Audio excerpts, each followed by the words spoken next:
তারপর থেকে রায়মার কাছ থেকে আর কোনো টেলিফোনই আসেনি, তাই তো?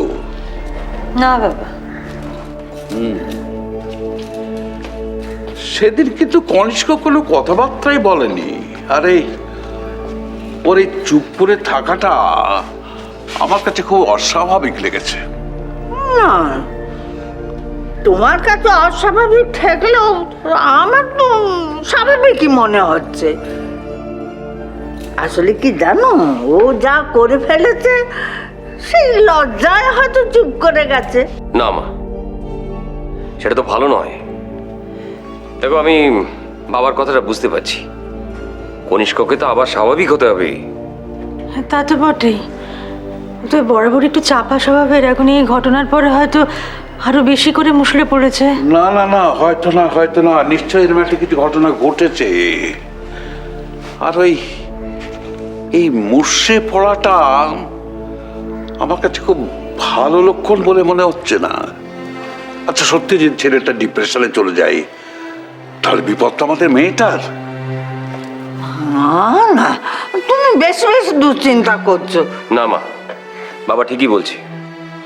দেখো, আমাদের এখন সবারই উচিত স্বাভাবিক কথাবার্তায় এনগেজ করে কনিষ্ককে আবার স্বাভাবিক জীবনটায় ফিরিয়ে দেওয়া। ঠাকুরপো, ওই হই হুল্লোড়ে অত লোকজনের মাঝে তো কনিষ্কর সাথে ভালো করে কথাই বলা হলো না। আর এখানে তুমি কি কথা বলবে? এখানে ওই ইন্দ্র ইমনদের সামনে ও কি মন খুলে কোনো কথা বলবে? তাহলে তাহলে তোরা একবার যা না ওদের বাড়িতে, ওদের সঙ্গে কথাবার্তাটা বলে ওর মনের হদিশটা তুই খুঁজে পাবি। তাই ভালো ঠাকুরপো, চলো রাইমাদের বাড়িতে যাই। শুধু কনিষ্ক কেন, আমার তো বিশেষ করে রাইমার সাথে কথা বলা উচিত, কারণ ও হয়তো অভিমান করে কনিষ্কর সাথে কথাবার্তাই বলবে না। না না, শুধু শুধু ভাবছিস। এখন কি মান অভিমানের কোনো কথা হয়? তা যা যা, তোরা যা, আর ভালো করে কথাবার্তাটা বল। হ্যাঁ, কনিষ্ককে তোমরা এই আশ্বাসটা দাও যে আমরা সবাই ওর পাশে আছি। আরে ঝোঁকের মাথায় না হয় একটা ভুল করে ফেলেছে, তার জন্য কিছু যায় আসে না। ও এখনো আমাদের সকলের অত্যন্ত প্রিয়। সত্যি তো, ওদের দুজনকে আমরা তো কোনোদিন আলাদা চোখে দেখিনি। না, সেটা এখনো দেখি না মা। ঠাকুরপো, কনিষ্ক আর রাইমার মধ্যে যে দূরত্বটা, এটা ঘুচে যাবে তো? হ্যাঁ রে মা, হবে হবে। এত বড় জীবন, তার মধ্যে দু একটা বছর না হয় এদিক ওদিক হয়ে গেছে, তাতে কি হয়েছে? তোরা যা, গিয়ে একটু আলোচনা কর, দেখবি সব ঠিক হয়ে যাবে। হ্যাঁ, তবে যেতে হলে আর দেরি না করে আজকেই যাওয়া উচিত বৌদি। হ্যাঁ, যা।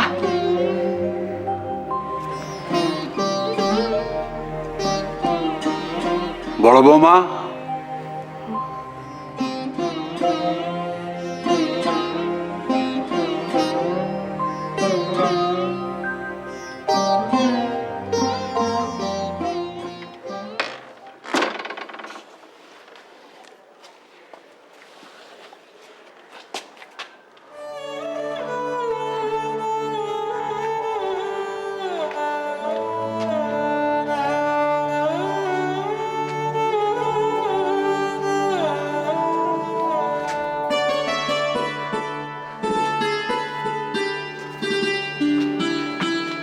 কোনো কিছু বদলায়নি মা, ঠিক যেমনটা ছিল ঠিক সেরকমই আছে।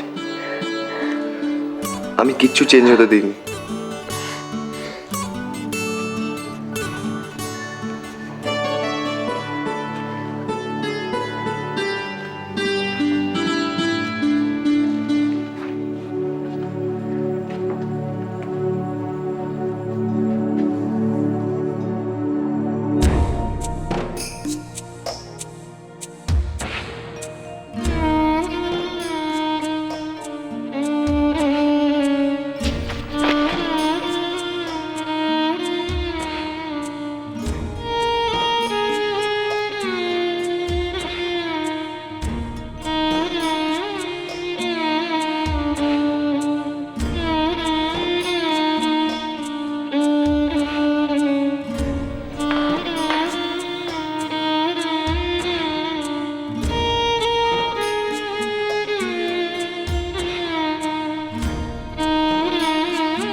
রাজু, রাজু, তুই তোর বাবাকে ক্ষমা করে দিয়েছিস তো?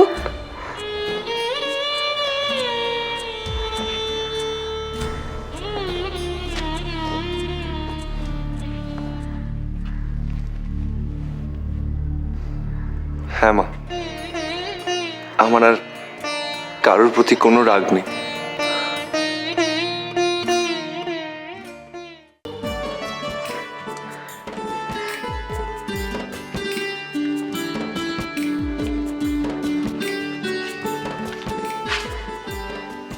না জেনে আমি তোমাকে অনেক কষ্ট দিয়েছি মা। জয়ন্ত চ্যাটার্জির উপর প্রতিশোধ নিয়ে তোমার মনের আগুন নেভাবো বলে। ভগবান সহায়, তুইও তোর বাবার মতো কিছু করে বসিসনি। কি জানিস তো রাজু, টাকার লোভে অন্ধ হয়ে কোনো সুখ নেই রে, কোনো সুখ নেই। তাই আমি চাই তুই পুরনো কথা সব ভুলে যা, সব। আবার নতুন করে সৎ, সুস্থ, স্বাভাবিক একটা জীবন তুই শুরু কর।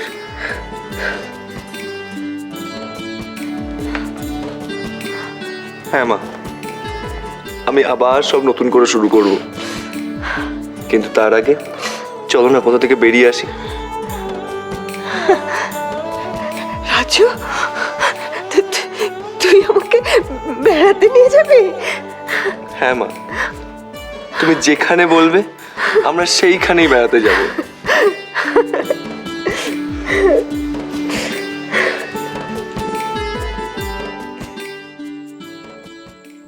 আপনার খুব সাহস দিদি। আপনি যেভাবে শক্ত হাতে এতদিন ধরে এই সংসারটার হাল ধরে রেখেছিলেন, আপনার ভরসা ছিল যে আপনার ছেলে ফিরে আসবে। ঈশ্বর সহায় হয়েছেন, আপনার ছেলে ফিরে এসেছে।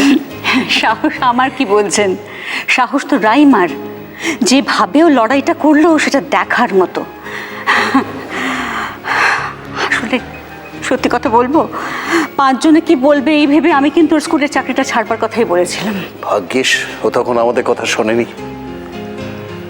নইলে কনিষ্ক যখন ছিল না আমাদের কি অবস্থা হতো বলুন তো। সত্যি মেয়েটার দিনটা কিভাবে কাটতো, দুশ্চিন্তা করে করে কাটতো তো। জানেন তো, আজকে আমাদের যে সাহস দেখছেন সেটা যোগান দিয়েছে আপনাদের মেয়ে। যা হবার তা হয়ে গেছে, তুমি সেসব নিয়ে এখন আর আলোচনা করে কোনো লাভ নেই। আমাদের এখন ভবিষ্যতের কথা ভাবতে হবে। সে তো পারতে। এই তো, এই যে রাইমা, আরে তোর শাশুড়ির মুখে তোর প্রশংসা শুনতে শুনতে তো আমার গর্বে বুকটা ভরে উঠছে রে। মা, আবার আপনি শুরু করলেন। দেখছেন তো কিরকম শাসন করছে। আরে তুই রেগে যাচ্ছিস কেন? উনি তো আর তোর নিন্দে করছেন না, তোর প্রশংসাই করছিলেন। আরে ওই কনিষ্ককে দেখছি না, কোথায়, বাড়িতে নেই? না না, ও বাড়িতে আছে, ওর ঘরে আছে। আসলে ফিরে আসার পর থেকে না কিরকম একটা ঘুম হয়ে রয়েছে। 10টা কথা জিজ্ঞেস করলে একটার উত্তর দিচ্ছে।